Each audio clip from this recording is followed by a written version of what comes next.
నా పేరు పున్న భిక్షపతి, మాజీ సర్పంచ్ని. గత నామినేషన్ వచ్చినప్పటి నుంచి కూడా మాకు గ్రామానికి సహకరించి ఏ రకమైన డెవలప్ చేయాలన్నా ఎవరు అయితే బాగుంటుందని చెప్పి ఆలోచన చేసి మేము గాన్పాటి అంజమ్మ గారిని మేము సెలెక్ట్ చేయడం జరిగింది. మా గ్రామస్తులు, మా మాజీ సర్పంచ్లు అందరు కలిసి, గ్రామ పెద్దలు అందరు కలిసి, కిషన్ రెడ్డి గారు కూడా మాకు చెప్పిండు, ఏదేమైనా మనం సర్పంచ్ గెలవాలి, మన ఊరిని అభివృద్ధి చేసుకుంటే బాగుంటుంది, మన బీజేపీ సర్పంచ్ గెలిస్తే మనకు ఏ ఫండ్స్ అయినా మేము మీకు ఇవ్వడానికి సిద్ధంగా ఉంటాను, నేను ఇప్పిస్తాను చెప్పి ఆయన కూడా మేము కూడా ఇప్పుడు ఏమైందంటే ఆయనకు మా తిమ్మాపూర్ గ్రామ పంచాయతీ సర్పంచ్ని బీజేపీ సర్పంచ్గా గెలిచి ఆయనకు మేము రేపు బహుమతిగా ఇవ్వబోతున్నాము. ఎందుకంటే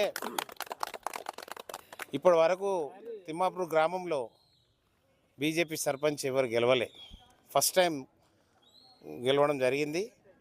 ఆయన సహాయ సహకారాలతో సర్పంచ్ గారిని కూడా మేము ఆమెకు ఒకవేళ ఏదైనా తోయకున్నా కూడా అన్ని విధాలు ఆమెకు అండగా ఉండి గ్రామాభివృద్ధికి సహకరిస్తామని చెప్పి ఈ విజయాన్ని అందించిన మా గ్రామ పెద్దలకు, మాజీ సర్పంచ్ రాజేందర్ రెడ్డి గారికి, అమరేందర్ రెడ్డి గారికి, ఇంకా సీనియర్ లీడర్లు చాలామంది ఉన్నారు, ప్రజలకు అందరికీ మా పేరు పేరున ధన్యవాదాలు తెలియజేస్తున్నాను. ఈ 5 సంవత్సరాలలో గత సర్పంచులు చేసిన కొన్ని కార్యక్రమాలు అసంపూర్తిగా ఉన్నవి, కొన్ని చేయనే లేదు. అవన్నిటిని కూడా మేము పూర్తి చేసి గ్రామాభివృద్ధికి దోహదం చేస్తామని చెప్పి మనవి చేస్తున్నా.